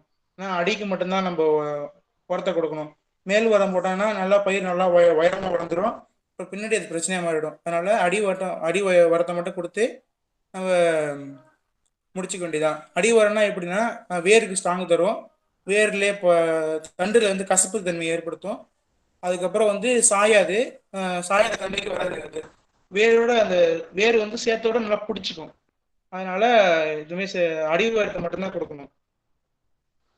அடி உரத்தை கொடுத்ததுக்கு அப்புறம் தண்ணி வந்து சீராக இருக்கணும். அதுக்கப்புறம் தண்ணி வடிகட்டக்கூடாது. மருந்து போட்டது உரத்தை போட்டதுக்கு அப்புறமும் போடுறதுக்கு முன்னாடி தண்ணியை வடிகட்டக்கூடாது. இருக்கிற தண்ணி அப்படியே இருக்க வேண்டியதுதான். ஏன்னா இந்த தண்ணியை மருந்து போட்டுட்டு நம்ம உடனே தண்ணியை வடிகட்டணும்னா அந்த தண்ணியில போயிடும் அந்த மருந்தோட சக்திலாம். ஒரு பயிருக்கு ஒண்ணுமே ஆகாது, அப்படியே இருந்தபடியே இருந்துட்டு இருக்கும். அடுத்தது களை எடுத்தல். இதுதான் சுவாரஸ்யமான பார்த்தே இந்த விவசாயத்திலே. களை எடுத்தல், ஏன் களை எடுக்கணும், எதுக்காக களை எடுக்கணும் அப்படின்னு ஒரு 2-3 கொஸ்டின் வரும். நான் அதுக்கு நான் ஆன்சர் சொல்றேன். களைனா ஃபர்ஸ்ட் எப்படி இருக்குன்னா, வயல்ல வந்து தேவையில்ல நெற்பயிரத்தை விட அது தேவையில்லாம இருக்கிற பயிர் எல்லாமே களை தாங்க. அப்படின்னா ஆகாய தாமரை, ஆலக்கொடி, முள்ளுச்செடி, இந்த செடிலாம் வந்து குதிரைவாளி செடிலாம் வந்து தேவையில்லாத களைகள். இதெல்லாம் வந்து என்ன பண்ணணும், நம்ம உரம் போடுறோமா அந்த உரத்தை வந்து இது சாப்பிட்றோம், முன்னாடியே சாப்பிட்டு இந்த பயிர் டவுன் பண்ணிடும். டவுன் பண்ண இது அமைதியா இது அமுங்கிடும். அது வந்து நல்லா உயரமா வந்துடும். இப்போ வந்து அதை அசைஞ்சிக்கிட்டே இருக்கும்போது இது வந்து அமுங்கி போறதால பயிர் வந்து வளராது, பனச்சி வராது. பனச்சி வர்றதுன்னா ஒரு ஒரு நாற்று நம்ம நட்டோம்னா அந்த நாற்று வந்து 3 நாற்றா மாறும். 1 3ஆ மாறும், 3 5ஆ மாறும், 5 வந்து 8ஆ மாறும். அப்படி 8ஆ மாறும்போது நம்மளுக்கு மகசூல் அதிகமாக கிடைக்கும், நம்மளுக்கு லாபமும் நிறைய வரும். அப்படிங்கிறதால நம்ம அது வந்து அமுங்க இருந்துன்னா அது நட்டதுபடியே இருக்கும். அதில் மட்டும்தான் கருது வரும். அது நம்மளுக்கு வந்து போட்ட காசை மட்டும்தான் எடுக்கலாம். இது லாப நோக்கத்தோட செய்யணும்னா இந்த களை எடுத்து தான் ஆகணும். ஏன்னா களை எடுத்ததுக்கு அப்புறம் அந்த பயிரெலாம் வந்து களை எடுத்ததுக்கு அப்புறம் பார்த்தா அந்த பயிர் வந்து சில ஆடிட்டு சிரிச்சுக்கிட்டே இருக்கும். ஏன்னா அந்த களை எடுக்கும் போது இந்த களையெல்லாம் வந்து அடிச்சுட்டே இருக்கும். அடிச்சுட்டே இருக்கும்போது இருங்க எங்களை வந்து உங்களை பிடிக்க போட ஆள் வருவாங்க, அப்போ நான் உங்களுக்கு சிரிப்பேன். உங்களை பார்த்து நீங்க வந்து அழுதுட்டே போவீங்க, நான் சிரிச்சுட்டே இருப்பேன். அப்போ நீங்க பக்கத்துல நான் சிரிக்கிறத பக்கம் என் பக்கத்துல இருக்க மாட்டீங்க அப்படின்னு சொல்லிட்டு இது களை வந்து களையை பார்த்து பயிர் வந்து உட்காந்து சொல்லிட்டே இருக்குமா அழுதுட்டு. அது மாதிரி களை எடுத்துட்டு இருக்கும்போது இந்த எடுக்கிறாங்க பாருங்க, இந்த எடுத்துட்டு இருக்காங்க பாருங்க. இது மாதிரி எடுக்கும்போது பயிர் நல்லா காத்துல ஆடும்போது அந்த ஆடிக்கிட்டே சொல்லுமா அந்த இதை. அந்த ரம்மியமான காட்சி வந்து நேரில் பார்த்தாதான் உங்களுக்கு அந்த இதை புரியும். களை எடுத்ததுக்கு அப்புறம் இன்னொரு முக்கியமான ஒரு காரணமும் இருக்கு. வயல்ல நம்ம இறங்கி நடுவில் நடக்கிறது வந்து மிதிச்சு விடுறதுன்னு சொல்லுவாங்க. மிதிச்சு விடும் போது என்ன பண்ணோம்னா பயிரில் உள்ள வேர்லாம் வந்து விலகி போகும்போது அதுல நைட்ரஜன் உள்ள போகும். முன்னாடி மண்புழு இதெல்லாம் செஞ்சுட்டு இருந்தது, இப்போ மண்புழுலாம் அதிகமாக தென்படுறதுனால நம்மளே இதை செய்ய போறோம் நினைச்சிட்டு நம்ம மிதிச்சு விட்டா அந்த பயிர் வந்து வேர் உடஞ்சி வேர் உள்ள நைட்ரஜன் காத்து உள்ள வந்து பனச்சின்னு நல்லா வந்து நம்மளுக்கு இன்னும் நல்லா மகசூல் தரும். இதுக்கப்புறம் இது 45வது நாள் இந்த தோற்றம் வந்து என்ன அப்படின்னா அந்த மழை பெஞ்சு முடிஞ்சு படிஞ்சதுக்கு அப்புறம் இது 45வது நாள்ல வந்து இந்த இந்தமாரி பயிர் உயரமா இருந்தது. இப்போ வந்து 2வது உரம் போடணும். அப்படின்னா நடவு செஞ்சு முதல் உரம் போட்டு அது நல்லா வளர்ந்ததுக்கு அப்புறம் களை எடுத்ததுக்கு அப்புறம் 2வது உரம் போடணும். 2வது உரம்னா பெரிய விஷயமே கிடையாது. கருது நல்லா தொண்டை கருதா வரும். ஏன்னா அந்த கருது வந்து முளைச்சி அந்த தொண்டைக்கிட்ட நிற்கும், அந்த பயிரோட தொண்டைக்கிட்ட. இப்போ மருந்து போடணும். மருந்து போடுறதுக்கு முன்னாடி ஒரு பெரிய ஒரு டாஸ்க் இருக்கு. அந்த டாஸ்க்கை நம்ம கிளியர் பண்ணிட்டாதான் நம்மளால மருந்து போட்டு நம்ம பலன் எடுக்க முடியும். அது என்னன்னா எலி. சாதாரணமாக நம்ம வீட்டிலே வந்து எலி பிரச்சனை எவ்வளோ காண்டு இருக்குமோ அதோட தாண்டி நம்ம வயல்வெளியில இருக்கோம். அங்கே பெருசாக வீடு கிடையாது, ஆளுகளும் நடமாட்டமும் அதிகமாக கிடையாது. அதனால எலி வந்து பகலை விட நைட்டில் அதிகமாக வந்து எலி தொலை அதிகமாக இருக்கும். இதை கட்டுப்படுத்துறதுக்கு வந்து 4-5 வழிமுறைகள் இருக்கு. அதில் நான் இப்போ பயன்படுத்தின வழிமுறையும் மற்றவங்க பயன்படுத்தின வழிமுறையும் சொல்கிறேன். முதல்ல வந்து கரண்ட் போடுறது அப்படின்னு சொல்லுவாங்க. கரண்ட் போடுறது எப்படின்னா 4 பக்கமும் அளந்துட்டு போயிடுவாங்க. வயலை அளந்துட்டு போயிட்டு கட்டுக்கம்பியை வாங்கிட்டு வந்து கட்டி அதில் வந்து கரண்ட் சப்ளை பண்ணுவாங்க. சப்ளை பண்ணதுக்கப்புறம் எலி அதில் பட்டுச்சுன்னா எலி அதில் டச் ஆகி கரண்ட் ஷாக் அடிச்சு இறந்து போயிடும். அதுக்கப்புறம் அதை எடுத்து தூர போட்டுட்டு இல்லை தூரப்படுறதோ இல்லை எடுத்து புதைக்கிறதோ அது அப்புறப்பட்ட வேலை. அதுக்கப்புறம் கிட்டி போடுறது. கிட்டி போடுறதுன்னா அதே கரண்ட் மெத்தட் தான், ஆனால் வந்து இதில் கரண்ட் இருக்காது. கிட்டி போடுறதுன்னா முழுங்கி குச்சை வந்து கூர்மையாக பண்ணி அதை வந்து எலி அதில் பட்டுச்சுன்னா அதை குத்தி கொண்டுடும் அது. ஆனால் இந்த கரண்ட் போடுறதுல வந்து ஒரு முக்கியமான ஒரு விஷயம் இருக்கு. இப்போ அது யாருமே போடுறது இல்லை. ஏன்னா 2-3 உயிர்பலிகளை எடுத்ததுனால எல்லாரையும் அந்த எங்கள் ஊர் வட்டாரத்தில் வந்து எடுத்துட்டாங்க. அதெல்லாம் கரண்ட் போட்டிருக்கும் போது லைட்டு போட்டுருவாங்க. எப்படின்னா ஒரு சிவப்பு கலர் லைட்டு, மஞ்சள் கலர் லைட்டு போட்டுருவாங்க. ஏன்னா கரண்ட் போட்டிருக்க அந்த இடத்துல, அந்த வயலில் கரண்ட் போட்டிருக்காங்க, அதனால நம்ம அந்த வயலில் வந்து காலை வைக்கக்கூடாது, அங்கே அந்த பக்கம் போகக்கூடாதுன்னு ஒரு எச்சரிக்கை மணி மாதிரி வச்சிருவாங்க. இதெல்லாம் வந்து விவசாயிகளுக்கு மட்டும்தான் அந்த ஒரு நல்ல எண்ணம் வரும். அதுக்கப்புறம் எலியினால ஒரு நல்லதும் இருக்கு, கெட்டதும் இருக்கு. இப்போ இது மாதிரி தண்ணி நிக்குது, தண்ணி வடியில இந்த இடத்துல தண்ணி நிக்குதுன்னா, இந்த இடத்துல தண்ணி நிக்குதுன்னா அந்த இடத்துல தண்ணி வந்து அதிகமா இல்லை, இங்கேயும் தண்ணி அதிகமா இல்லை. அப்ப என்ன பண்றது? தண்ணியை வடிகட்டி தான் ஆகணும். அப்படி என்ன பண்ணும்போது எலி வலை போட்டிருக்கோம். எலி வந்து வலை குடஞ்சி அந்த பெரிய வரப்பை வந்து குடஞ்சி வச்சிருக்கோம். அந்த குடஞ்சி வச்சதை ஒரு பைப்பு வச்சு நம்ம வந்து அது குடஞ்சி மண்ணை எடுத்துட்டோம்னா அது வழியா தண்ணி வடிகால் போகும். இந்த வரப்பையும் உடைக்காம நம்ம தண்ணியை வடிகட்டுறதுக்கு ஒரு ஈஸியான ஒரு வழியை வந்து எலி கொடுக்கும். அதனால எலியும் கொல்ல முடியாது. எலியை கொன்னா பாம்புக்கு உணவு இருக்காது. பாம்பு வந்து உணவு இல்லைன்னா நம்ம மனுஷங்க இருக்கிறதுக்கு வந்துடும். அதனால எலியை கொல்லாம எலியை விரட்டுறதுக்கு என்ன வழி அப்படின்னு யோசிச்சுட்டு இருக்கும்போது பனைமரம் இருந்துச்சு. பனைமரம் வந்து படப்படப்படன்னு அடிச்சுட்டே இருந்துச்சு. அந்த காஞ்ச மட்டம்லாம் இருக்கு இல்லையா, அந்த காஞ்ச மட்டம் வந்து சத்தம் கேட்டுட்டே இருந்தது காத்துல. இது என்ன இப்படி காத்து அடிச்சுட்டே இருக்கு, சத்தம் கேட்டுட்டே இருக்குன்னு உட்காந்து யோசிச்சுட்டு இருக்கும்போது கீழே வந்து பார்த்தா எந்த எலியுமே இல்லை, பாம்பும் இல்லை, புறாம் பள்ளி எதுவுமே கிடையாது. எப்படி இது மாதிரி நடக்குது அப்படின்னு பார்க்கும்போது அப்புறம் ஒருத்தவங்க சொன்னாங்க, இது மாதிரி சத்தம் கேட்கும் போது எதுவுமே வராதுப்பா அப்படின்னு சொன்னாங்க. அதே ஐடியாவை நான் வந்து இதில் பயன்படுத்தினேன். எப்படின்னா இங்கே நீ இருக்கும்போது இந்த காட்டுறேன் பாருங்க, ஒரு குறிப்பிட்ட உயர குச்சை வந்து நட்டுட்டேன். நட்டதுக்கு அப்புறம் அது அந்த கேக்கு நாற்று விடுவோம்னு சொன்னாங்கல்ல, அந்த கேக்கு நாற்று உள்ள அந்த தாளை எடுத்து இதில் கட்டிட்டேன். ஒரு குறிப்பிட்ட உயர குச்சியை வந்து 10 அடிக்கு 10 அடிக்கு வருது அப்படின்னு சொல்லி நட்டு இந்த பேப்பரை வந்து இந்த தாள் வந்து படப்படன்னு நைட்டில் காற்றுல அடிக்கும் போது எலி கொஞ்சம் கண்ட்ரோலாக இருந்துச்சு. இது சக்ஸஸ்ஃபுல்லாக இருந்துச்சு. அதனால தான் உங்கள்கிட்ட சொல்கிறேன். சக்ஸஸ்ஃபுல்லாக ஆனதுக்கப்புறம் இங்கே வந்துட்டு பாருங்க, கருது வந்து முளைச்சி கரெக்டாக வந்துருக்கு பாருங்க. இது வந்து ஃபைனல் ஸ்டேஜ். இந்த கருது வந்து வர வரைக்கும் நம்ம பார்க்கணும். இதுக்கு இடையில கருது வரத்துக்கு முன்னாடி பூச்சி அடிக்க ஆரம்பிக்கும். பூச்சி அடிக்கிறதுனா அந்த சோலையில தெரிஞ்சு பாருங்க, வெள்ளையா அந்த வெள்ளையா ஒரு இலையர் தெரியுதுங்களா, அது மாதிரி பூச்சிகள் வந்து அதை ஆக்கிரமிச்சு அந்த சோலையெல்லாம் சாப்பிட ஆரம்பிக்கும். இப்படி சாப்பிட ஆரம்பிக்கும் போது கருது வராது, வெடிச்சும் பயிர் வந்து வெடிச்சு போகாது. அதனால பூச்சிக்கொல்லி அடிக்கணும். பூச்சிக்கொல்லி அடிக்கிறதுல 2 வகை இருக்கு. உரம் போடுறதுலேயும் 2 வகை இருக்கு, பூச்சிக்கொல்லி அடிக்கிறதுலையும் 2 வகை இருக்கு. அது மாதிரி வந்து பூச்சிக்கொல்லி வந்து நான் வந்து ஏன்னா மருந்தே வந்து உரமே வந்து நம்ம வந்து செயற்கை முறையில் போட்டோம், இது பூச்சிக்கொல்லி நம்ம வந்து இயற்கை முறையில் பண்ணலான்னு யோசிச்சு பஞ்சகவியம் அப்படின்னு சொல்றத வந்து ரெடி பண்ணி கடையில விற்றாங்க. அதை வாங்கிட்டு வந்து 10 லிட்டர் கேன், அந்த ஸ்ப்ரேயர் கேனில் 10 லிட்டர் தண்ணி நிரப்பி ஒரு கேனுக்கு குறிப்பிட்ட அளவு எம்எல் இந்த மருந்தை ஊற்றணும் அப்படின்னு சொல்லி அதையும் ஊற்றினாலும் பயிர் வந்து கருகி போயிடும். கம்மியாக ஊற்றினாலும் செயல் இருக்காது. அதனால கரெக்டான தேவையான அளவு ஊற்றி கலக்கி விட்டுட்டு அதுக்கப்புறம் ஸ்ப்ரே பண்ணி ஸ்ப்ரேயர் அடித்தேன். சுத்தமாக எல்லாமே எல்லா பூச்சும் போயிடுச்சு. எல்லாமே சந்தோஷமாக நடந்துச்சு எல்லாமே. இப்போ பார்த்தீங்கன்னா இதோ பாருங்க, அந்த சோளம்லாம் வந்து பழுக்க ஆரம்பிக்குது பாருங்க. இப்போ வந்து பழுக்க ஆரம்பிக்கும் போது அந்த தண்டு பகுதியில் வந்து இனிப்பு கம்மியாக இருக்கும். அதனால எலி வந்து கிட்ட வராது, எலியும் செட்டப் பண்ணாது. அதனால இந்த நட்டை குச்சியெல்லாம் எடுத்துட்டு மேலே உள்ள பேப்பர்லாம் எடுத்து வச்சுட்டேன். ஏன்னா அடுத்த விளைச்சலுக்கும் அடுத்த சாகுபடிக்கும் அது தேவைப்படும் அப்படின்னு சொல்லி அதை ப்ரிசர்வ் பண்ணி வச்சுட்டேன். இப்போ என்னோட உழைப்போட விளைச்சல் இதான் நடந்திருக்கு, கடைசியாக வந்திருக்கு. இப்போ கருது வந்துட்டு வர தை மாதம் கடைசியில் நான் வந்து அறுவடை பண்ணிடுவேன். அறுவடை பண்ணதுக்கு அப்புறம்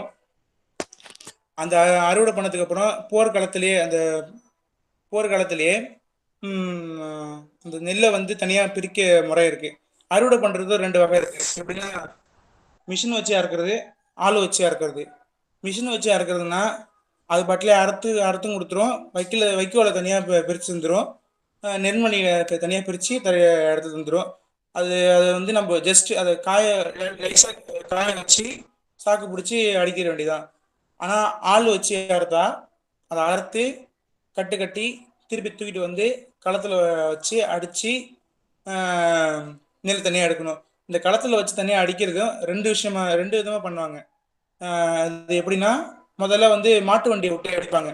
மாட்டு வண்டியை விட்டு அடிக்கிறதுனா சுற்றி தான் அடிச்சுட்டு திரும்பி இந்த வைக்கோலை மட்டும் எடுத்துட்டு நெல்மணிகள் இருக்கும் அதை வந்து காய வச்சு மூட்டை பிடிப்பாங்க. இன்னொன்று டிராக்டர் வச்சு உழுது மொத்தமாக எல்லாத்தையும் போட்டு டிராக்டர் வச்சு சுற்றி விட்டு திரும்பி அந்த பதெல்லாம் எடுத்துருவாங்க, காய வச்சுருவாங்க. இதுக்கெல்லாம் இடையில அந்த கடவுளுக்கு இந்த குலதெய்வத்துக்கு அப்படின்னு சொல்லி தனியாக ஒரு பகுதியை எடுத்து வைப்போம். ஒரு பகுதியை வந்து வயல்லே விட்டு வைப்போம் அந்த இதை சாமிக்குன்னு சொல்லி. அந்த பகுதியை மட்டும் எடுத்து தனியாக அடித்து உரலில் போட்டு உலக்க வச்சு குத்தி அதை வந்து இப்போ அங்கேயே பொங்க வச்சு வேலைக்கு வந்திருப்பாங்களே வேலையாட்கள், அவங்களுக்குலாம் வந்து அதை வந்து படையில தருவோம். ஏன்னா விவசாயம் பண்ணுறவங்க தான் எங்களுக்கு தெய்வம். மற்ற எந்த தெய்வமும் எங்களுக்கு வழி கொடுக்கனாலும் விவசாயம் பண்ணுறோம், விவசாயம் அழிஞ்சு போச்சுன்னு விவசாயத்தை கை விட்டுட்டு நிறைய பேர் கட்டுரை தொழிலுக்கு தான் போகிறாங்க. ஆனால் இன்னமும் விவசாயத்தை நம்பி தொழில் பண்ணிட்டு இருக்கவங்க எல்லாருக்குமே நாங்கள் அதை காணிக்கையாக செலுத்தும் போது எங்களுக்கு இந்த ஒரு சாட்டிஸ்ஃபேக்ஷன் கிடைக்கும். அந்த உரலில் குத்துற சுகம் இருக்கு. இப்போ நம்ம வந்து மிஷினில் வந்து நம்ம சாப்பிட்டுட்டு இருக்கோம், நெல்லை விளைச்சி அதை வந்து மிஷினில் கொடுத்து அரைச்சி சாப்பாடு சாப்பிடும்போது எந்த ஒரு டேஸ்ட்டும் இருக்காது. ஆனால் அந்த உரலில் போட்டு உலக்கையால் அடித்து அந்த சேப்பு கலர் ஒரு கோடு மாரி தெரியும் அந்த இதில், அந்த லேயரோட நீங்கள் பொங்கி சாப்பிட்டா அந்த சுவையே தனி, அது பாரம்பரியமான சுவை. இந்த உலக்கை வந்து இன்னொரு பேர் கூட சொல்லுவாங்க, ஒன்றும் இல்லாத கை உலக்க அப்படின்னு சொல்லுவாங்க. அந்த உலக்கையை வச்சு அந்த அந்த அரியை வந்து அரிசியை மாற்றி சமைச்சி சாப்பிடும்போது ரொம்ப டேஸ்ட்டாக இருக்கும். அதுமாரி பழமை மாறாமல் நான் அந்த விவசாயத்தை என்னதான் நான் அந்த பட்டப்படிப்பு படிக்கிறதுக்காக நான் கல்லூரி சென்றாலும் என்னோட பழமையான தொழிலையும் எங்கள் குடும்பத்தில் தொட்டு செஞ்சுட்டு வர இந்த விவசாயத்தையும் நான் கைவிடாமல் இறங்கி தனி மனிதனா நான் கஷ்டப்பட்டு ஓரளவு கொண்டு வந்துட்டேன். இதுக்கப்புறம் நான் கொண்டு போனேன்னா இந்த காலம்தான் பதில் சொல்லணும். வாய்ப்பளித்த எல்லாருக்கும் நன்றி, வணக்கம். என்ன வேணாலும் பண்ணுங்க, ஆனால் விவசாயமும் பண்ணுங்க. இப்போ இருக்கிற இளைஞர்கள்லாம் வந்து விவசாயம் எதை கற்றுக்குறாங்க, எதை செய்கிறாங்க. ஆனால் வந்து விவசாயத்தையும் கற்றுக்கணும். ஏன்னா விவசாயம் தொழில் மட்டும் கிடையாது, விவசாயங்கிறது வந்து ஒரு கலை. அந்த கலையை கற்றுக்கிட்டாதான் அது வந்து இது அழிஞ்சு வர கலையே ஒன்று அப்படின்னு சொல்கிறாங்க. அழியெல்லாம் கிடையாது. ஒருத்தனுக்கு பசி எப்போ அடங்குதோ அப்போதான் அந்த விவசாயங்கிறது அழியும். நன்றி, வணக்கம். உணவூட்டும் விவசாயத்திற்கு உயிரூட்டுவோம் என்ற பொன்மொழிக்கு இணங்க நம் நாட்டின் முதுகெலும்பான விவசாயிகளுக்கு உயிரூட்டும் வகையில் நெல்லும் சொல்லும் என்னுடையது என்ற தலைப்பில் மிக சிறப்பாக பேசிய சகோதரர் சஞ்சய் அவர்களுக்கு நன்றி. விவசாயம் பத்தி ஒரு சின்ன கவிதை நான் சொல்றேன். காலம் வரும் நேரம் வரும், பணம் இருக்கும் சொத்திருக்கும், கட்டடங்களோ எங்கும் சூழ்ந்திருக்கும். பசி எடுக்கும் போது பணத்தையா தின்னுவது? சோற்றுக்காக அலைந்து திரியும் காலத்திலே நீ தின்னும் துரித உணவும் துரிதமாய் உன்னை மண்ணுக்கு வா என்றழைக்கும் வேளையிலே, ஒரு பிடி சோற்றுக்காக ஏங்கி தவிக்கும் போது, விளைநிலத்தை தேடி கண்கள் துடிக்கும் போது, விதைத்த முகம் நினைவிற்கு வரும், விதை நிலத்தின் மனம் உன்னை தேடி வரும். கட்டடங்களை இடிக்கும் காலம் வரும், அதில் விதைகளை விதைக்கும் நேரம் வரும். கோட்டு சூட்டு போட்டவனும் சேற்றில் கால் வைக்க காலம் வரும், கையில் ஏற்தூக்க நேரம் வரும். விவசாயி அரியணையில் அமர ஒரு காலம் வரும், அகிலமெங்கிலும் அவன் உயர ஒரு நேரம் வரும். இந்த கவிதையிலேருந்து நான் கத்துக்கிட்டது, நம்ம தெரிஞ்சுக்க வேண்டியது என்ன அப்படின்னா, என்னதான் பணம் நம்ம கிட்ட இருந்தாலும் சொத்து இருந்தாலும் நம்ம இப்ப எல்லாம் எல்லாரும் பணம் தேவை சொத்து தேவைன்னு சொல்லி அதை தான் நம்ம சேர்த்து வச்சுக்கிட்டு இருக்கோம். அதுக்காக பசி எடுக்கிறப்ப போய் யாராவது பணத்தை சாப்பிட முடியுமா? முடியவே முடியாதுல்ல. அதே மாதிரிதான் என்னைக்காவது ஒரு நாள் நம்ம நாட்டுல வந்து சாப்பாடுன்னு ஒண்ணு இல்லை, அரிசின்னு ஒண்ணு இல்லை அப்படிங்கிற ஒரு சுச்சுவேஷன்ல, அது என்னதான் படிச்சவங்களா இருந்தாலும் சரி, அவங்க எவ்வளவு பெரிய நிலைமையில இருந்தாலும் சரி, அவங்க வந்து இறங்கி வந்து சேத்துல காலை வச்சு விவசாயம் பண்ணி தான் ஆகணும். அப்படி இல்லைன்னா அந்த உலகமே இல்லை அப்படிங்கிற மாதிரி, விவசாயம் இல்லைன்னா உலகமே இல்லை அப்படிங்கிறது தான்.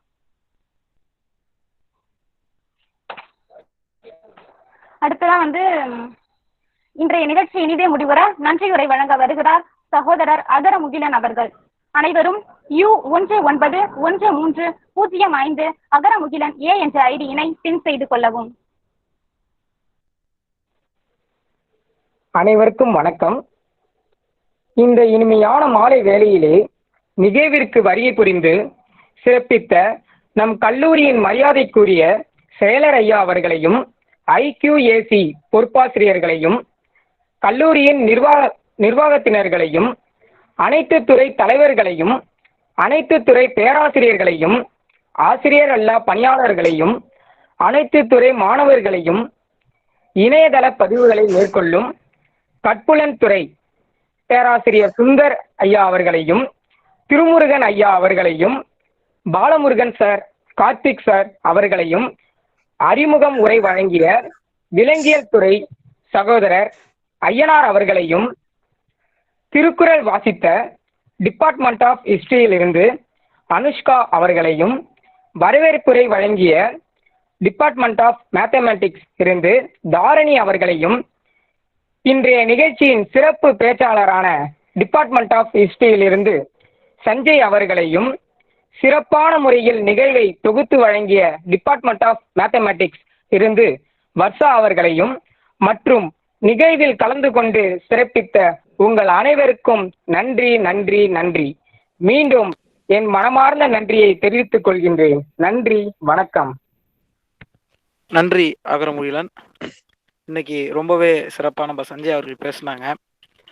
அதுலேயும் என்னைக்கே ஒரு விஷயத்த நம்ம பார்த்து கற்றுக்கிட்டு அதை பேசுறதுக்கும் நம்ம செஞ்சு உணர்ந்து அதை இன்னொருத்தவங்கள்ட்ட பகிர்ந்துக்கிறதுக்கும் வித்தியாசம் இருக்குது. அந்த வகையில் இந்த சின்ன வயசுன்னு சொல்ல முடியாது, அப்புறம் திட்டிடுவார், என்ன நான் பார்த்தோன்னா சின்ன பிள்ளை இருக்கா அப்படிம்பாரு. ஸோ அதனால இந்த இளமையான வயசில் விவசாயத்துக்கு களம் இறங்கி தன்னுடைய முழு முயற்சியால் இன்னைக்கு அறுவடை செய்ய போகிறாங்க. அந்த ஒரு சந்தோஷமான செய்தியை நம்ம எல்லாத்தையுமே பகிர்ந்துக்கிட்டாங்க சஞ்சய் அவர்கள்.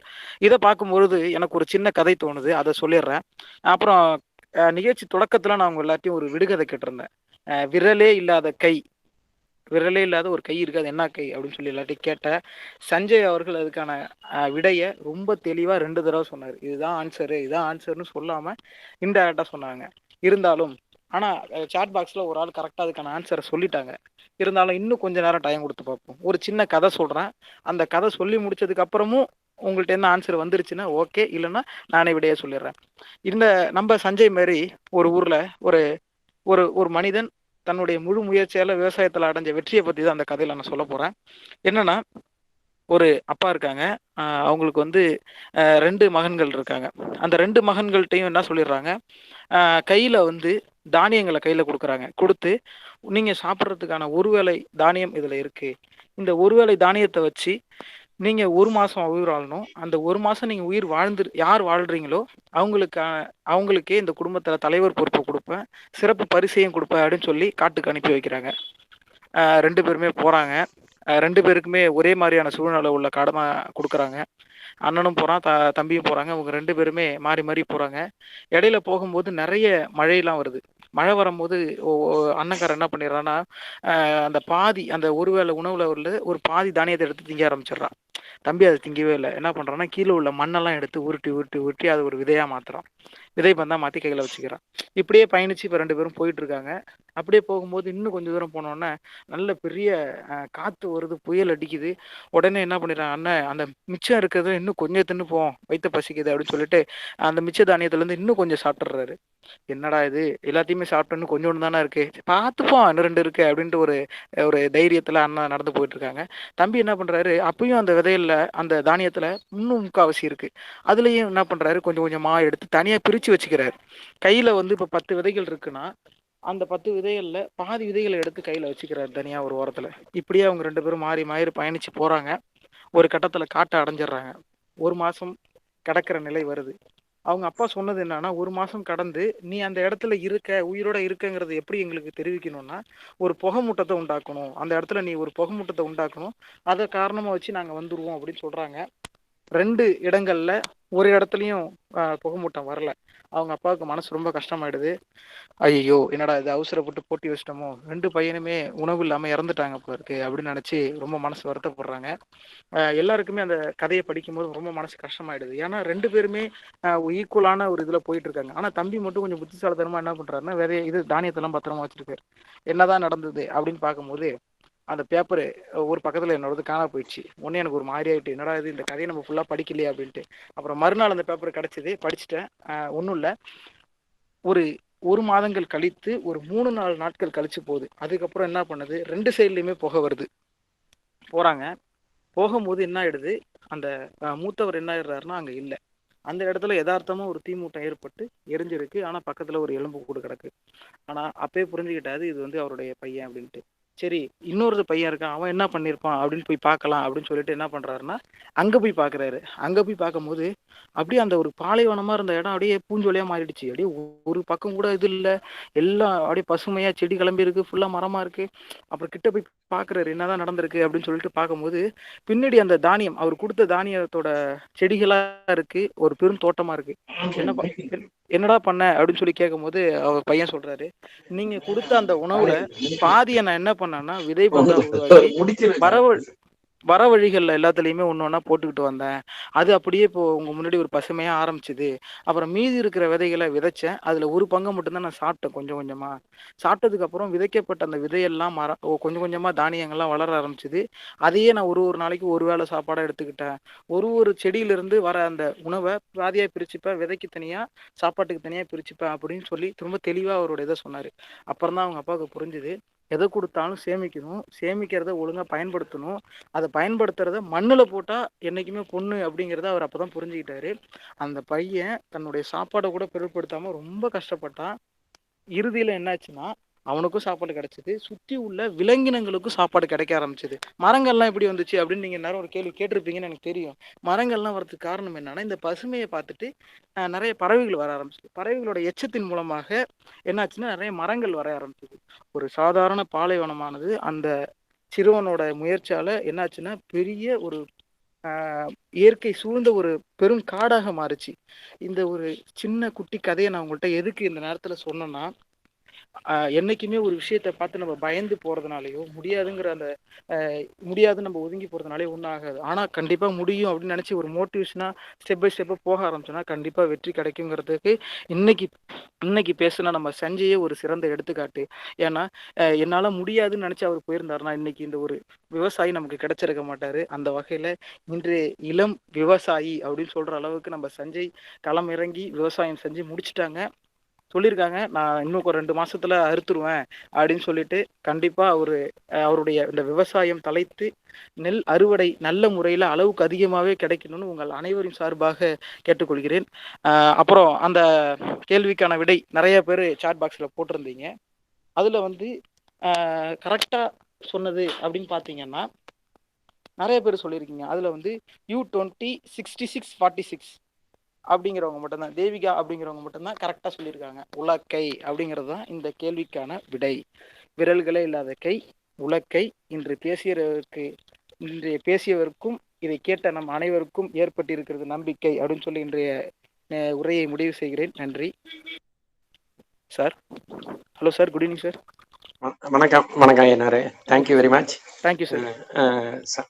சஞ்சயனுடைய ஃபுல் டாக்கு வெரி இம்ப்ரெசிவாக இருந்தது. நெல்லும் சொல்லுங்கிறது அதை Sanjay very good, well done. ஏன்னா கொஞ்சம் கொஞ்சமாக விவசாயிலாம் போயிட்டு இருக்காங்க, விவசாயம்லாம் நின்றுட்டு இருக்கு அப்படிங்கிற நிலைமையில ஒரு விவசாயியா உருவெடுத்து ரொம்ப உங்களுடைய எக்ஸ்பீரியன்ஸை பகிர்ந்துகிட்டது ரொம்ப ரொம்ப நல்லா இருந்தது. ஏன்னா இந்த நாட்டுக்கு ரொம்ப முக்கியமான தேவைங்கிறது விவசாயம், விவசாயிகள். நிறைய பேர் படிக்க போனதுனால விவசாயத்தெல்லாம் விட்டுட்டு படிக்க போயிட்டாங்க. இப்போ நம்ம காலேஜ்லேயே நிறைய பேர் முடிச்சவங்களும் சரி, இன்க்ளூடிங் மீ, அந்த மாதிரிலாம் பார்த்தா விவசாயத்தெல்லாம் விட்டுட்டு வந்து இந்த மாதிரிலாம் படிச்சு இது பண்ணணும். ஆனால் இந்த கொரோனா வந்து திரும்பவும் உங்களை அங்கே அனுப்பிச்சிருக்கு. ஆனால் அதை கரெக்டாக கற்றுக்கிட்டு பிரமாதமாக பண்ணிருக்கீங்க. ஐயனார் பேசும்போது சேமிக்கிறதையும் விவசாயத்தை பண்றதையும் ஒரு கதையில சொன்னாரு. நீங்க சொல்லும்போது சொன்னீங்க எலி வேலையை நான் வந்து வடிகாலாவே மாத்திட்டேன் அப்படின்ட்டு. நான் அந்த எலி வேலையில வந்து நிறைய டயத்துல நெல் அப்படியே அது கொண்டு போய் ஸ்டோர் பண்ணா நான் எதுவும் யூஸ் பண்ணாது, அது எல்லாமே வீணாதான் போகும். இப்போ அது வடிகால் வழியா நிறைய இடத்துக்கு பரப்பி விட்டுருக்க டெக்னாலஜியும் அவரு ஐயனார் சொன்னதையும் செஞ்சிருக்கீங்க. ரொம்ப ரொம்ப சந்தோஷம். Very good, well done. அவர் சொன்ன மாதிரி நானும் ரொம்ப ஸ்ட்ராங்கா உங்களுக்கு நிறைய இந்த விவசாயத்துல பலன் கிடைக்கணும். நீங்கள் ஒரு எடுத்துக்காட்டா மற்றவங்களுக்கு மாறணும். உங்களை பார்த்து நிறைய பேர் விவசாயம் செய்ய வரணும். அந்த விவசாயம் நல்ல சிறப்பும் அடையணும். ஏன்னா இன்னைக்கு விவசாய பிரச்சனை டெல்லியில நம்ம பார்த்துக்கிட்டு இருக்கோம். ரொம்ப கஷ்டமான ஒரு சூழ்நிலையில இருக்கோம். டே பை டே நிலைமை வந்து ரொம்ப டிட்டோரியேட் ஆகிட்டு இருக்கு. திரும்ப ஃபைனல் டேட்லாம் வேற வச்சு திரும்பவும் போயிட்டு இருக்கு. இதுக்கு ஒரு நல்ல தீர்வு வந்து எல்லா விவசாயியும் நல்ல தீவிரமா விவசாயம் செய்து, ஏன்னா நம்மளுடைய கண்ட்ரியினுடைய மிகப்பெரிய பேக் போன் அப்படின்னு நான் நினைக்கிறது வந்து ஒன்று வந்து அவர் ஹையர் எஜுகேஷன், இன்னொன்று வந்து விவசாயம். ஹையர் எஜுகேஷன் உண்மையிலே வெரி ஸ்ட்ராங்கா இருந்தது. It is very true. இப்போ ஆஃப் லேட்டா கொஞ்சம் கொஞ்சம் அதுல நம்ம டிமினிஷ் ஆகிட்டோம் இன்டர்நேஷனல் ஸ்டாண்டர்டுக்கு போகும்பொழுது. பட் ஆனால் அக்ரிகல்ச்சர் நேச்சுரல் ப்ராப்ளத்தினால நிறைய பேர் விட்டுட்டு போனாங்க. ஆனால் அது நேச்சுரல் ப்ராப்ளத்தை சரியா நம்ம கையாளது, அதை வந்து சரியா பயன்படுத்தாதுங்கிறத நீங்க ரொம்ப கிளாசிக்கலா எடுத்து காட்டி அதை எப்படி திரும்ப ரிவைவ் பண்ணலாம்னு காட்டி சொல்லியிருக்கீங்க. இந்த தருணத்துல உங்களுடைய இந்த ஒரு தைரியமான முடிவுக்கும் இந்த தைரியமான வேலைக்கும் என்னுடைய மனமார்ந்த பாராட்டுக்கள். அதை பாராட்டுறதோட இல்லை, அதை அழகா இன்னைக்கு எல்லாருக்கும் எடுத்து விளக்கி எல்லாருக்கும் புரியும்படி சொல்லி நிறைய பேருக்கு இந்த மாதிரி ஒரு மோட்டிவேஷனை கொடுத்து வேலை தேடுவதை விட வேலை கொடுப்பவர்களாக மாற வேண்டும் என்ற அந்த ஒரு மிக உயர்ந்த கருத்தை எல்லோருக்கும் சொல்லிக் கொடுக்கிறீர்கள். இந்த தருணத்தில் உங்களை பாராட்டி உங்களை இன்று வந்து பேசியதற்காக உங்கள் என்னுடைய இந்த அனுபவத்தை மற்றவருடன் பகிர்ந்து கொண்டதன் மூலமாக ஒவ்வொருவரும் இதை போல ஏதாவது ஒரு விஷயத்தை இன்னோவேட்டிவாக செய்ய வேண்டும் என நினைப்பார்கள் என்பதில் எனக்கு ஆழ்ந்த நம்பிக்கை இருக்கிறது. ஆகவே உங்களுக்கு மனமார்ந்த நன்றிகள். மேலும் மேலும் இதை போன்ற சிறப்பான அனுபவங்களை கொண்டு வந்து இந்த வெபினார் மூலமாக மற்ற மாணவர்களுக்கு தெரிவித்து தாங்கள் அடைந்த பலனை மற்றவர்களுக்கு சொல்லிக் கொடுத்து அவர்களையும் அடைய தூண்டும்படி வேண்டுமாய் கேட்டுக்கொள்கிறேன். போன வாரம் நல்ல ஸ்ட்ரென்த் இருந்தது, இந்த வாரம் ஏதோ ஒரு காரணத்தினால ஸ்ட்ரென்த்தை காணும். அடுத்தடுத்த வாரம் இந்த மீட்டிங்ல இருக்கிறவங்க எல்லாருமே நிச்சயம் இந்த அனுபவம் ஒரு பெரிய அனுபவம். உங்களுக்கு எல்லாரும் அனுபவ அறிவுங்கிறது அடுத்தடுத்துல படிக்கிறது போல பல மடங்கு உயர்ந்த அறிவு. ஏன்னா அது ப்ராக்டிக்கலா ஒர்க் அவுட் ஆகிற அறிவு. புத்தகத்துல படிக்கக்கூடிய அறிவு கூட அந்த அளவுக்கு ஒர்க் அவுட் ஆகுங்கிறது $1 மில்லியன் கொஸ்டின். ஆனா அதெல்லாம் தாண்டி இன்னைக்கு அவர் நல்ல அனுபவத்தை ஷேர் பண்ணாரு. உங்க ஃப்ரெண்ட்ஸ் எல்லாத்தையும் சொல்லி அடுத்தடுத்த செமினாருக்கு எல்லாரும் வந்திருந்து இதை போன்ற அனுபவ அறிவினை பெற்று நீங்களும் பயனடைந்து மற்றவர்களுக்கும் அந்த பயனை கொண்டு சேர்க்கும்படி இந்த தருணத்தில் கேட்டுக்கொள்கிறேன். நன்றி ஐயனார், ரொம்ப நல்லா இருந்தது. இன்னைக்கு நிகழ்வினை நீங்க கொடுத்த எல்லா வேலையும் எல்லாருமே ரொம்ப சிறப்பாக செஞ்சிருந்தாங்க. எல்லாருக்கும் என்னுடைய மனமார்ந்த நன்றிகள். அது 27வது வாரத்துக்கு போயிருக்கு. இது மேலும் மேலும் சிறப்படைந்து இதை போல ஒரு 25 வாரம் 28 வாரம் சொல்றதை விட இந்த மாதிரி உன்னதமான செய்திகள் சென்றடையும் பொழுது அது பல உன்னதமான சாதனைகளை கொண்டு வரும் என்பதில் எனக்கு ஆழ்ந்த நம்பிக்கை இருக்கிறது. ஆகவே மாணவர்களாகிய நீங்கள் அனைவரும் இதை போன்ற செயல்களை நீங்கள் செய்வது. ஆனா சஞ்சய் நினைச்சிருக்கலாம் நம்ம பாட்டுக்கு செஞ்சோம், நம்மளுக்கு இருந்தது, நம்ம அதை இது பண்ணிட்டோம் அப்படின்னு நினைச்சிட்டு விட்டு இருந்திருக்கலாம். ஆனா இன்னைக்கு வந்து உங்க கூட ஷேர் பண்ணும் பொழுது அது ஒரு மிகப்பெரிய அனுபவமாக மற்றவர்களுக்கும் இருக்கும் என்பதில் மிகுந்த நம்பிக்கை இருப்பதோடு இல்லாமல் உங்கள் அனைவரையும் இந்த நேரத்தில் பாராட்டி ஐயனாரை மீண்டும் ஒருமுறை என்னுடைய மனமார்ந்த நன்றியை தெரிவித்துக் கொண்டு இந்த நிகழ்வை மேலும் மேலும் பல சிறப்புகளை அடைய வேண்டுமாய் கேட்டுக்கொண்டு உங்கள் அனைவருக்கும் என்னுடைய மனமார்ந்த நன்றியை தெரிவித்துக் கொள்கிறேன். நன்றி, வணக்கம். Ayyanar. Thank you sir, thank you very much sir. நல்லதொரு தேங்க்யூ சார். நல்லதொரு தெம்பூட்டும் பாராட்டுரையை பரிசளித்த மதிப்பிற்குரிய நம் கல்லூரியின் முதல்வர் ஐயா அவர்களுக்கு நன்றி.